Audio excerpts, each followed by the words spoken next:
প্রাণ জুড়ানো সুস্বাদু কাঁচা আমের শরবত বানানোর জন্য প্রথমেই আমরা নিয়ে নেব কাঁচা আম। তবে খুব কুশি কাঁচা আম না নিয়ে একটু মাঝারি সাইজের আম নিলে কিন্তু শরবতের স্বাদটা খুব ভালো আসে। প্রথমেই আমরা আমের খোসা ছাড়িয়ে নেব এবং ছোট ছোট টুকরো করে নেব। আর ভেতরে যে আঁটিটা থাকে সেই আঁটিটাকে অবশ্যই ফেলে দেবো। আঁটির ভেতরে যে শক্ত অংশটা থাকে সেটা যদি বেশি শক্ত হয় তাহলে ছেঁচে ফেলে দিতে পারেন। এবার একটা গ্রাইন্ডারের জার নিয়ে নেব।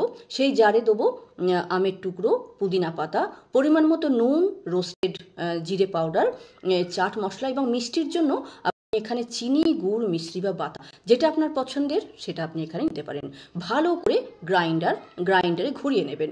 তারপরে পালা শরবত তৈরি করার। তো শরবত আপনি ডাইরেক্ট গ্লাসেও তৈরি করতে পারেন বা অন্য জায়গাতে তৈরি করে গ্লাসে নিতে পারেন। তো প্রথমেই গ্লাসের ভেতরে আপনি বরফের টুকরো দেবেন, তারপরে আমের পাল্পটা দেবেন, আর তারপরে চিল ওয়াটার দিয়ে ভালো করে চামচে করে ঘুরিয়ে ওপর থেকে পুদিনা পাতা দিয়ে গার্নিশ করে আপনি পরিবেশন করতে পারেন।